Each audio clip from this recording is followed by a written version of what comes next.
Welcome, everyone. We're excited to have you back, and we're excited to share some new tools. Big things are happening in Cleveland. We're starting to open back up, so that's been exciting. It appears so far this has not been as bad as originally projected, which that's a huge win for everybody, families or extended families. So super excited about that. It's bringing some new challenges that we'll get to in our practical tips today. But also on a bright side, I spoke to Jeff Tanchuk this morning, and he says, hey, it's safe to plant the garden. The frost is over, and we can plant the garden, plant the flowers. So with that, Kevin, would you kick us off for today's event? Thank you, Norm. Today, we're going to focus on vision.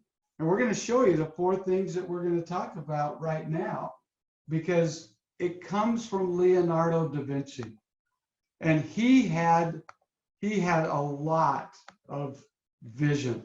I mean, he saw things 50, 60, 70 years, 100 years, 200 years, 500 years ahead of time. He saw the airplane, parachutes, moving machines.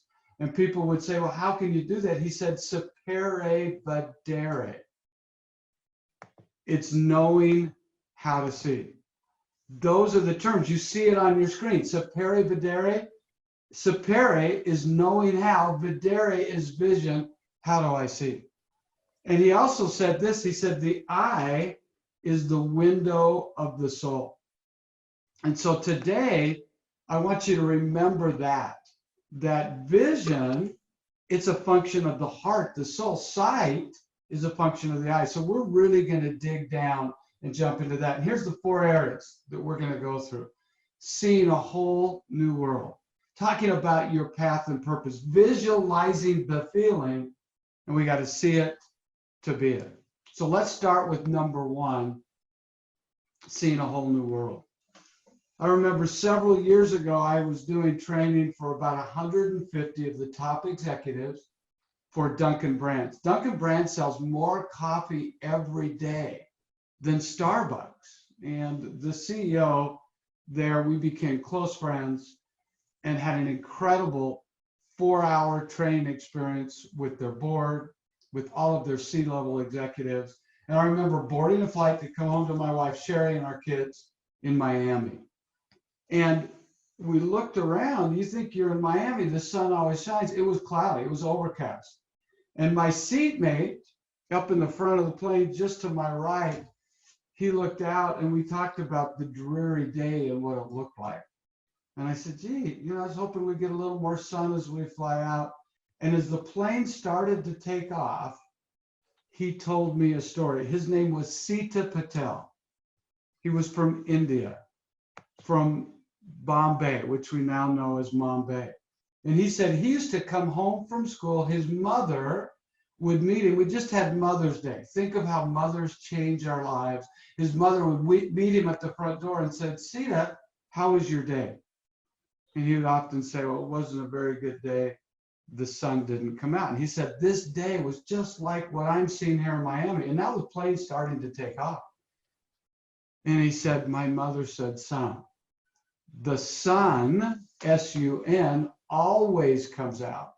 You just need to look at things a little differently. And just as he was describing this, almost like we were in a movie, we got above the cloud level, and sure enough, there was the sun. And he had to close the window shade because it was so bright. And we've heard before, when you change the way you look at things, the things you look at change. And right now, sometimes we got to change the way we're looking at things. I've taken a media fast. I don't get on the internet in the morning to see what's going on in the world. We need to. You need to, as you're running this company, Norm, be up to date. But I've been asking other people, and it's put me in such a positive state. I get to choose what I want to focus on. I get to choose what I want to have grow and expand. So as we begin, just remember to never let your mind talk your heart out of what it knows to be true. A lot of vision comes from the heart. Sight, I said it earlier, is a function of the eyes.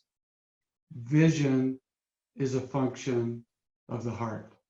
And Norm, I got to tell you, I've been receiving emails from your team. This is, I mean, we have 8 sessions that we're going to do together. Some of those emails make it, every one of them, worthwhile what we're doing in these moments. And I've called a couple of your people. I want to thank them for that. Called Dave yesterday. I won't share Dave's last name, but I told him that what he shared with me made our time together worthwhile. And so I get to see Phyllis this morning. There's Phyllis Zolo, and she's blowing a little kiss because it comes from the heart. My wife is right. There's Celeste, the celestial one. And when we come from that place of vision, our dreams become real. Dreams are free. So free your dreams. One of the great painters ever, DaVinci, he would see his painting and then he'd paint what he saw. And we had that opportunity in our life, don't we, Norm, to really do that. And sometimes it's just faith. It's taking the first step. Martin Luther King said that. Faith is taking the first step even when you can't see the entire staircase. And a lot of times people say, well, I'll cross that bridge when I see it. I think you got to see that bridge before you ever cross it. I got to show you one other thing, Norm. I brought my medal. This is what I'm training for right now. We'll know in the next week or two if it's on. It's the Leadville Trail 100. It is the toughest, I'm telling you, mountain bike race in the world. Starts at 10,200 feet and it climbs to 12,500 feet. You cover more elevation than base camp to the top of Mount Everest. And you're soaking in air. I've done it 10 times. My son-in-law has won this race twice. Lance Armstrong went out once and took second his first time. If you break 9 hours, they give you, well, you earn, they don't give it to you. You earn the silver and gold belt buckle. If you break 12 hours, you get a little bit smaller one. When you do 10, you get a belt buckle so big you can signal incoming aircraft. Now, in that race, you can't see every turn, every curve.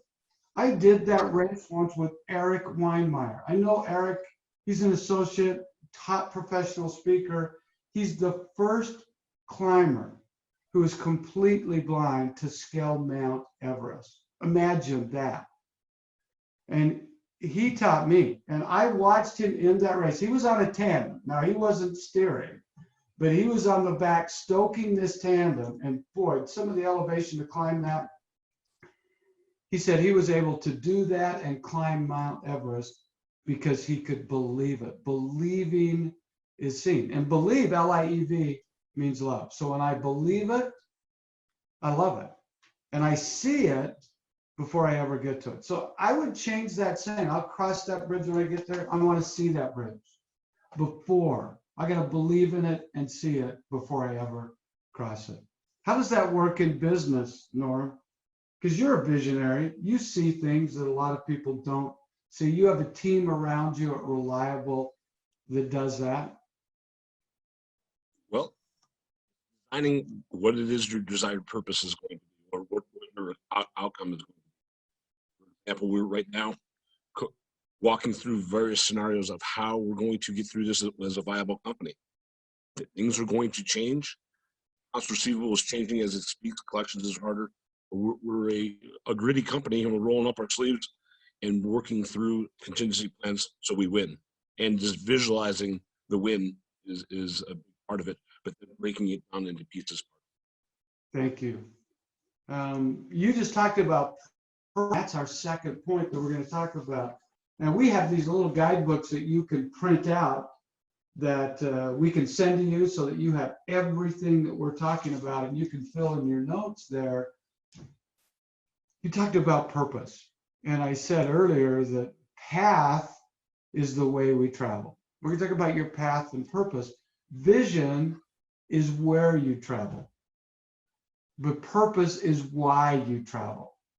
And I don't care if you're Anita Wilson or Anita Gage or Alyssa Copeland or Andrew Williams on this call, Carrie Weaver, Kathy Jones, Celeste or Chris or Christine. Sometimes we need a why, and a big why. And you go into that bag, there may be more than one why. When you know what your why is, we hear that term a lot. And I would say, what are your whys? Because sometimes I can go in and that first why is not quite big enough. To do Leadville, I would put a picture of my youngest daughter, Charwan. And I would remember, the pain is soon forgotten, but the memory of finishing will live on forever. And so when we travel our purpose, we have a chance every day. The sun just came up where I live, about an hour and a half ago. And that tells me I've got a brand new beginning. That's one. That's part of my purpose. Every day, no matter how yesterday went, today's a brand new beginning. Two, I get to choose. We've talked about the mother of all virtues. We just celebrated Mother's Day as humility, being teachable, coachable, growing. Growth leads to happiness, as my mentor John C. Maxwell has taught me. The father of all virtues, that happens in June, Father's Day, it's forgiveness. We can choose to forgive when maybe we let ourselves down, somebody let us down yesterday. Let's start today as a brand new beginning. And then let's choose to use what's happened in the past as a guidepost and not a hitching post. So our third choice is we can walk forward or backwards. I found that those with vision, they are in the present. When you're talking to them, one of my mentors, Stephen C. Covey, when you were talking with him, you were the most important person in the world. You could be in a room of 1,000 people, and he was looking right at you, and you felt valued. He was present. He wouldn't go backwards. I remember talking to him about someone who was bad-mouthing him. He didn't even talk about it. He said, you know what, Kevin, that person's not happy with who? Well, themselves. Well, let's not go there. Let's just love him. I love him, you love him, and let's move forward. He wouldn't hitch up. And sometimes we want to write chapter 10 in our life. And we keep thinking, I've got my foot on the gas pedal. I want to go forward. I'm doing all the work, but we won't let go. We won't forgive. We hitch up to things in the past that didn't go so well, and we just relive it and relive it and relive it. It's like having our foot on the brake while we're pushing on the gas pedal, and all you're doing is spinning your wheels. So I would challenge you to take those moments that maybe didn't go so well and look at it and say, well, that's not like me. Next time I'll do it right. Or let me forgive myself or others, and let me make a new choice to have a new beginning and to move forward, not backwards. And you see people with that vision. They see things that others don't see because they're not focused. Now they're writing chapter 11 or 10 because they're not rereading chapter 1. You can, and I hope I'm in chapter 2 of my life. Now, some people say if that it's true, it's a really short book, but I got a lot ahead. And Stephen Covey also taught me about path and purpose, that you live. But I'm going to ask you to write this down. Live life in crescendo. We talked about that in humility a little bit, but crescendo means to grow. And it means your greatest work is ahead of you, that we're looking ahead. And it's focused on contribution, not achievement. Because when you focus on contribution, you'll achieve more than your wildest dreams. And that's why I love being with this community. That's why I love the emails that I'm getting, because you're focusing with your clients, with your families on contribution. This is a time when you can tap into your purpose. It's a little bit quieter sometimes. I don't know about you, Norm. My life isn't any quieter right now. I'm busier than I've ever been in a really fun way. But there's also moments where you can listen, and you each have a calling. It's not a shouting. That's when you know that it's your purpose. And Norm, if I can, can we open up this a little bit? Because this has nothing to do with path or purpose or seeing a whole new world. We're going to get to visualize the feeling. When I watch a good movie, it's three-dimensional and there's a feeling. So I want some of you to put your hand up. Give me the greatest line in a movie. And if I agree it's the greatest line, I'm going to send you a coin, a Genshai coin. So Tammy, quick, you can be quick if you've got one. Anybody out there, put your hand up. It's got to be clean. And then I'll tell you my favorite. Paul has his hand up. What's the greatest line in a movie, Paul? Lean forward so we can hear you. I like it from Jaws. We're going to need a bigger boat. That was a good one. Jaws. You know, they're out fishing for tuna and the big puppy comes by. That's got to be one of the best ones. We got to get a bigger boat. Phyllis has her hand up. Phyllis. We got to unmute you. Hold on, Phyllis. There we go. Here we go. After all, tomorrow is another day. Nice. Woo! She tied it in with what we're talking about. After all, tomorrow is another day. So let's get one more and then just humor me. I'll share my favorite one with you. Anybody else want to share your favorite? Doug. Doug, we've got you unmuted, I believe. Please. Sure. Have courage and be kind. Say that one more time. Have courage and be kind. What movie is that from, Doug? That's one of my granddaughter's favorite. She loves it. Cinderella. Cinderella. Wisdom. I watched Cinderella, I think. Isn't that a story of a girl somewhere? I know that movie. Have courage and be kind. Anybody here like Peter Sellers? Return of the King. You either love Peter Sellers or you don't. It's like Neil Diamond. You either hate Neil Diamond or you love him. You kind of How can you hate Neil Diamond? And well, some people, how could you hate Neil Diamond? All right, how could you hate him? But we come to America. But let's go to Pete Anthem. Peter Sellers, and I don't do good impressions, but he's dressed up like a pirate with a rubber parrot, and he has to pump it up with his armpit. He's in disguise, and he's walking down the pier.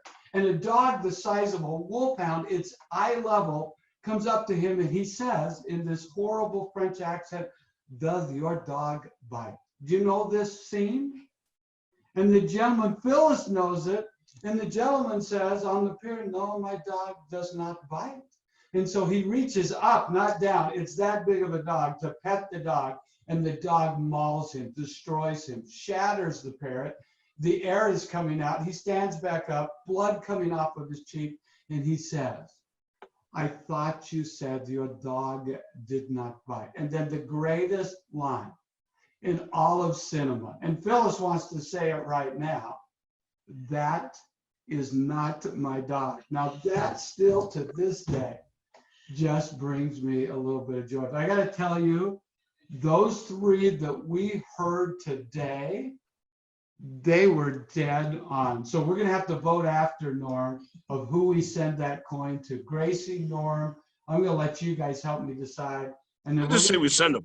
Genshai coin. What's that? Let's just send 3. All right, we'll send 3. We'll make it simple.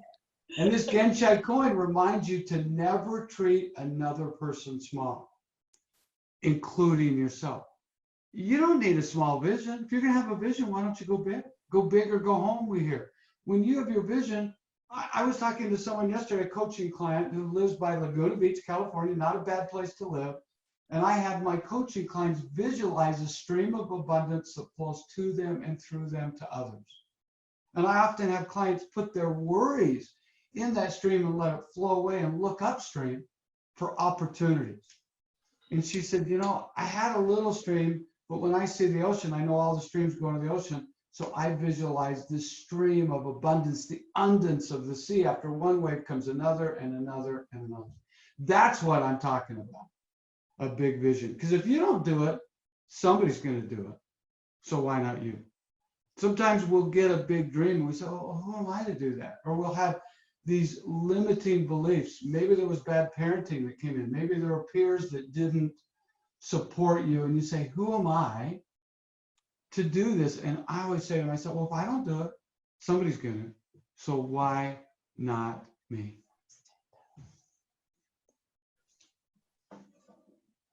Number 3, we want to visualize the feeling. And I love, by the way, before we go that, Norm, I remember from one of our calls and some of the coaching, and you're always looking to improve. You said, I want to 10 times myself this year. I want to 10 times what I can do personally, professionally. That's that big ocean kind of a vision that we're talking about. If somebody else has one more line later, we may come back to it, but I think we beat that horse as good as we can. Number 3 is to visualize the feeling. See, when I'm working with an Olympic athlete, and I have worked with gold medal winners, world champion athletes, there are a lot of athletes in the world. And so for you to get to the top of that podium, or even be on that podium, you got to think different. And you've got to visualize difference. Every great athlete, and I work on the mental side, not so much the physical side. They have physical coaches, nutritional coaches, but they just see things different. And they often, before the most important experience, whether it's the Olympic trials or the Olympic Games or the World Championship, they will go into a state of relaxation, and they will visualize, what will it feel like? Remember, we said that sight is a function of the eyes. It's not always that Heisman Trophy. What's going to look like when I'm posing, winning the Heisman Trophy? It's what will it feel like? One of my closest friends, Norm, you've met him. He was at our Genshai retreat. Sherry and I spoke to him. He's in a hospital right now because he had a bad bike crash. Peter Vidmar. Peter Vidmar won 2 gold medals in the 1984 games. He has not missed a workout in 40 years. He's consistent and persistent. Cranks out 200 push-ups every day before he showers. And he does his bar dips and his crunches. And he doesn't have a 6-pack. He's got like a 24-pack. So we have a rule: you can't invite Peter to your house for a pool party, because no matter what kind of shape you're in, your wife will say, what is your problem? Did you just see that walking by the pool? Well, when Peter answered an ad at the age of 12 in Orange County that said, think of vision. His coach, Mako, and Norm, you've heard this first person. You've sat next to Peter on a bus in Zion Park. He answered an ad. His parents said, looking for a future Olympic champion. And so they had that vision for him. And Peter said it was not, what will it look like when they put that gold medal? He was the first male gymnast to ever get a perfect 10. Pretty significant. And he visualized his teammate, Tim Daggett. His oldest son is Tim. Tim's been texting me, named after his best friend. Peter's one of my best friends. And they would practice at UCLA in Poly Pavilion as if they were the last 2 gymnasts on the Olympic team. They hadn't even made the Olympic team.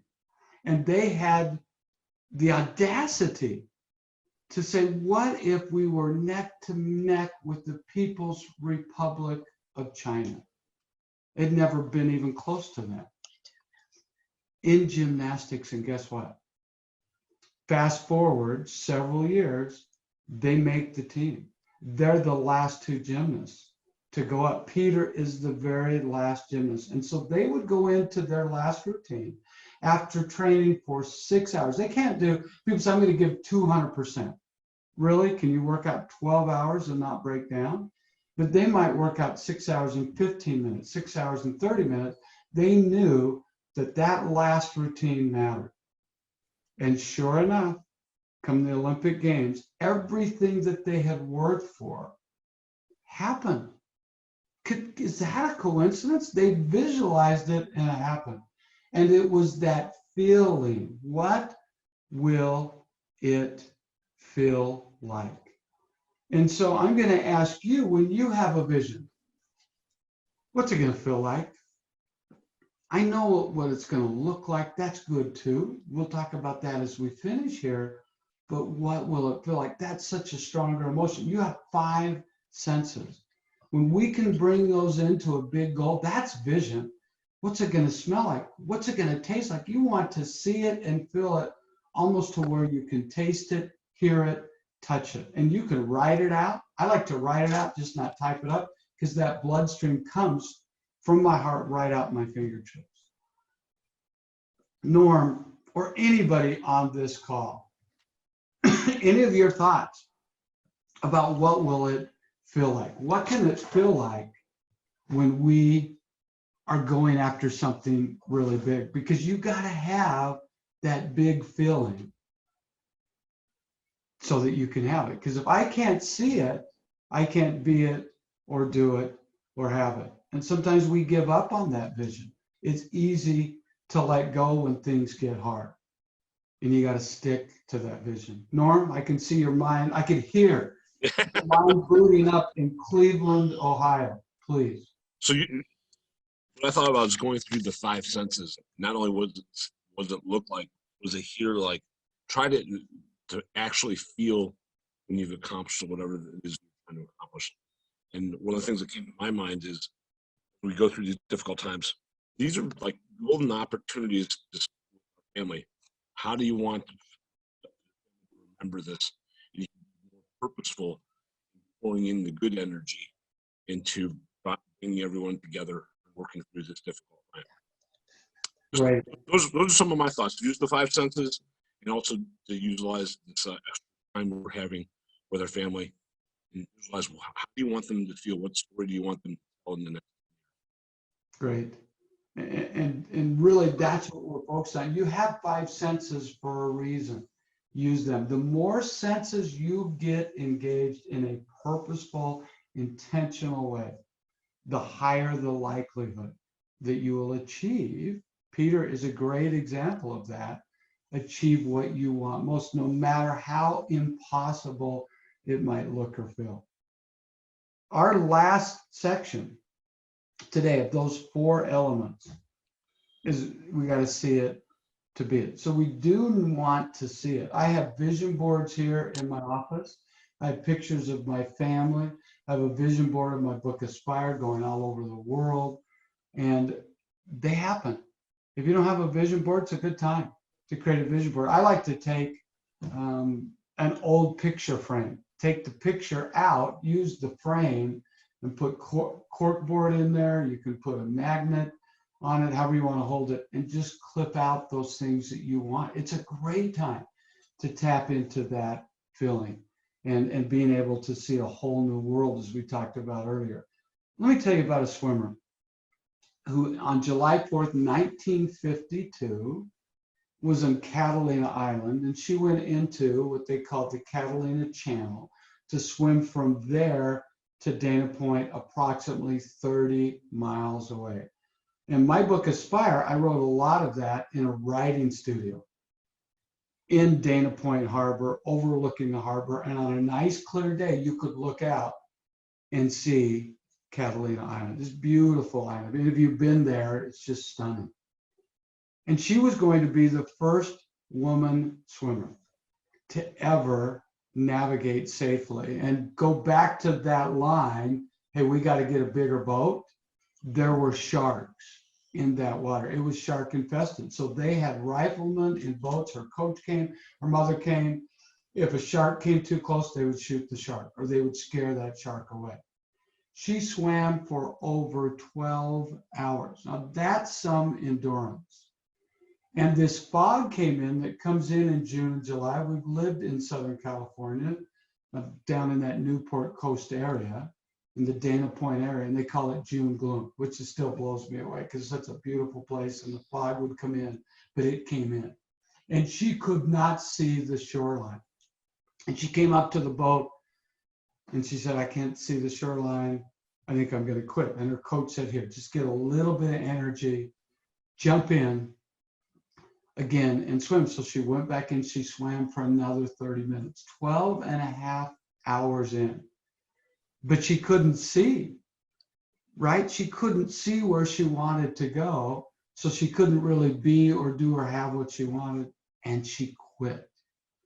And she crawled in the boat. And Phyllis is like, no, after 12 and a half hours, Florence Chadwick, one of the greatest endurance athletes of her day, she quit. And as soon as she got in that boat and got a little bit to drink and got hydrated, guess what? The fog lifted and she looked a little further. And there was the shoreline within 15 or 20 minutes. And she bemoaned to a reporter, if I just knew, if I could have seen the shore, I would have finished. And so sometimes right now it gets a little cloudy. You've got to keep that feeling in your heart and in your mind. She went back 2 months later and she became the fastest swimmer. She crushed the men's record. She did it in under 9 hours, and she kept a firm vision of where she wanted to go. And guess what? The fog came back in, but she knew where it was. She intuitively knew where she was, and she finished. And sometimes we maybe give up a little prematurely. When you start this Leadville 100, Ken Clover, and I'm writing about him in a new book, The Founder, he will stand up and he'll tell us at a pre-race meeting, 2,000 racers, he'll say, I want you to say right now, I commit, I will not quit. Because it's easy at the beginning. We all like to start new things. It's a little bit tougher in the middle or at the end. And it's finishing that matters. I'll go with a finisher anytime. And it takes that vision, those senses to finish what we see. Final thing, Sapere Vedere, before we come back to Norm and these helpful tips. And Norm, just speak into that mic so they can hear you. I heard it cut out just a second ago. Make sure you can hear me okay. But it's a combination of hindsight, what's behind us. And I mentioned today, use hindsight as a guidepost, not a hitching post, so you can look forward. It's also a combination of foresight, what's ahead. And it's always good to be looking ahead, what's ahead, goal set through, you achieve a goal, and then you go to something new. But the biggest thing is insight. And insight is what happens right now. Be present. When you're dealing with your customers, with your family, they are the most important person. Let them know. It's like Avatar. I see you. That's a great line from a movie. I see you. And I just want to thank you for this privilege of having these 8 sessions that we can put new tools in our toolkit to really make a difference for those that cross our paths. Norm, I know you always have helpful tips and ideas, and then I'll finish with a couple of things. I want to share one thing. Pam Keaty put in, life is like a box of chocolates. Oh my goodness. Forrest Gump. And I know Pam, she's the one that gets those chocolates and kind of bites into them to see what's coming. As you wish. Susie, that is Princess Bride. It's inconceivable. You keep using that word. I got to find a new giant. As you wish. All I want is your time. You had me at hello. Norm, you had me at hello, brother. I got a good introduction from Jeff Dover. But Kevin, thank you so much for sharing your life's work with all of us and as to help us get through these unprecedented times. And we thank you for sharing. I had an interesting conversation this week with a police officer. A gentleman came from Pennsylvania to buy my son's vehicle. And we just kind of hit it off and we started talking. And this gentleman, he has a tremendous presence. He's a police officer in his deepest soul, and he's the real deal. And we started talking. I said, hey, how are things over there? And he goes, well, we're just starting to open back up, but people's emotional pressure is incredibly high. I said, well, can you tell me a little bit more about that? And he says, businesses are opening and things aren't just as efficient as they normally are, and people's emotional fuse is much, much shorter. And I said, ooh. He told me a couple of stories, and they're extreme. I mean, people were spitting on people from waiting in line. I'm like, well, what do you do in that situation? He goes, it's incredibly hard. He goes, I said, well, what? And I told him about what we're doing. He goes, kindness brings people down. And I said, well, walk me through that. So he started talking about, like, he goes, and I'm kind of stuck. He goes, I can't take these people to jail. They've closed the jail, and the real criminals, they know it. So it's creating additional emotional pressure. I said, well, what about if we treat people with love and respect and Genshai? And he didn't understand what Genshai was, so I told him. He goes, that's huge. That will deflate these situations. That will help bring out the best in people. So as we're sitting there in lines, and I think in Ohio for sure, we're going to see people. The pressure meters is up higher than we've seen it in the general public in my entire lifetime. Now I don't want to play doom and gloom. It's not that, but people they're feeling pressure. So any acts of kindness go an incredible long way. If you see someone escalating up, a simple, what can I do to help you? I think that helps bring things down, because he explained like 3 or 4 different situations. And I was like, wow, these are different times. So a little love, respecting Genshai brings people down and brings out the best of them, even in these difficult situations. Just encourage you to think that through. Also, I've talked to a couple of my teammates and said, hey, how are you coping through this? What's working for you? Nick Slazak shared something that I thought was pretty profound. He goes, we've been working on home projects together, and it helps me. I love doing it. I love the result, and it takes my mind off of this. And it's something that him and his wife do together. I thought, wow, that's an awesome idea. Then I talked to Bronco this morning. He's like, hey, listen, I just love to get outside and do my gardening. And that getting outside just keeps resonating to help bring stress down, especially for us all, but I think even especially for kids. One of the techniques that I use to try to keep people talking, because I'm a believer, if you let the emotions bottle up, it gets contorted and it pops out in raw emotion. So one of the things that I do when I'm talking to people is say, hey, listen, how you doing with this? And I always get a general response of, oh, pretty good, we're getting through it. What do you miss the most? That kind of peels the onion back a notch when they start expressing their heart and how they're coping with it. And depending where the conversation goes, you can go a little bit further.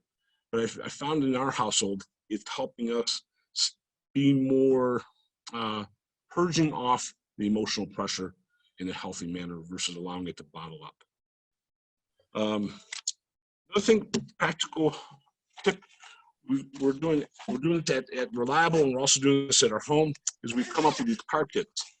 This is a personal one, this little e-bag. And in our bag, we've got a little hand sanitizer, little gloves, little mask. Because I don't know about you guys, these are the things that are easy to forget when you're heading out to the grocery store or the drugstore, and you have it in your car. It just helps be more safe. And then the last tip I heard this morning, which just it just resonated. I think it's funny, but it's also true. You want to think through what you're doing, try to minimize your risk. So the news anchor today says, make sure you go pee-pee before you get in the car. So one less stop you have to make. Great. Wow. I'll make sure I do that before I get in the car, for sure, Norm. And that's also a great line from Dirty Rotten Scoundrels, right? I don't know if you've seen that, but Steve Martin, can I go to the bathroom while they're eating? And his brother says yes. And he does while they're eating. All right. If there are a couple of questions, Norm, because we're going to finish. Josh Farr, not as a question, but he sent one of his great movie lines, I'll be back, from the Terminator. And that is a great line. And we're all going to be back. We're going to be back, and we're going to be back to our real, genuine, authentic self. We have like 3 minutes. Is there one? Because we keep this to about 45 minutes, Norm. Is there one or two questions that somebody would like to ask? If not, we'll wrap it, and we may do Bachman Turner Overdrive, Taking Care of Business, one of the greatest songs ever created. But anybody have a question that you'd like to ask from today's training experience on vision? Anybody?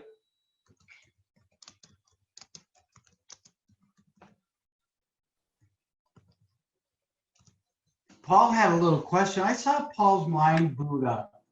just a little. And he didn't raise his hand, but I'm gonna call on him. He's right there. Paul, it's like at an auction. You kind of moved your head. I saw you flinch. What's a question you'd like answered or a statement you'd like to share today?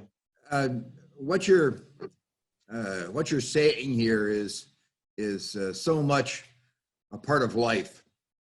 I think looking at scanning the pictures here and the people who are with us, I think I'm the oldest. So I've had more life experience, and some of the things you're saying, I wished I'd have heard 30 years ago. I would have visualized maybe better my business that I've now retired from, and it was very successful. I was very happy, but it might have been able to go further if I'd have seen a different vision. I think I saw a vision of each day as opposed to down the road a year or two or three. Again, I can't complain. It's been very good. My wife, daughter, and now granddaughter and I have all had a good run.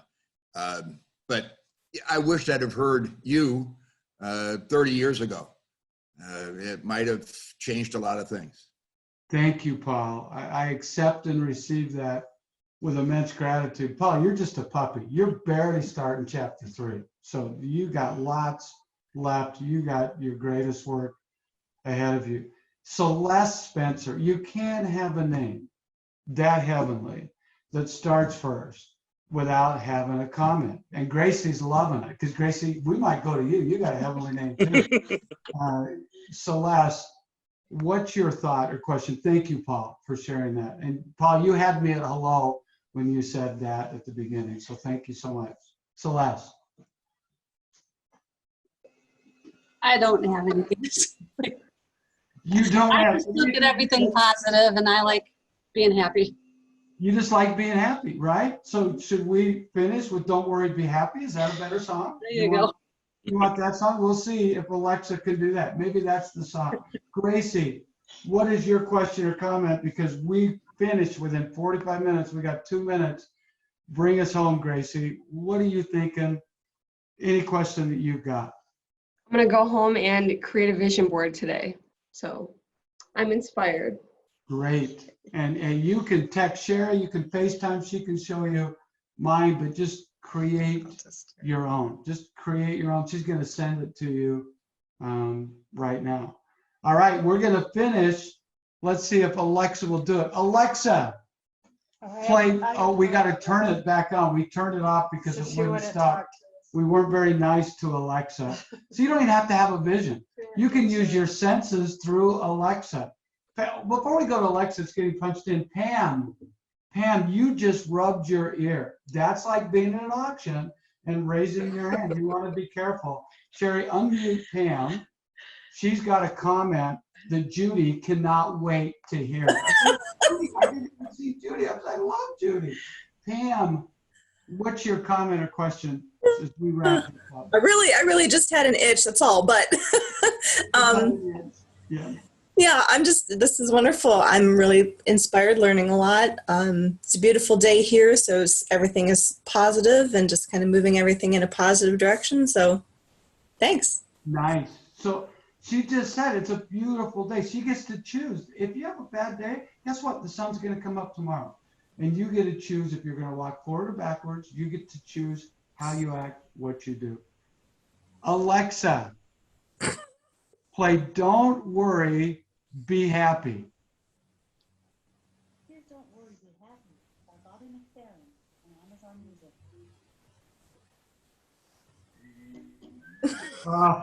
To get any better than that, Cinderella has nothing on these lyrics. Listen to this. Come on, Gracie.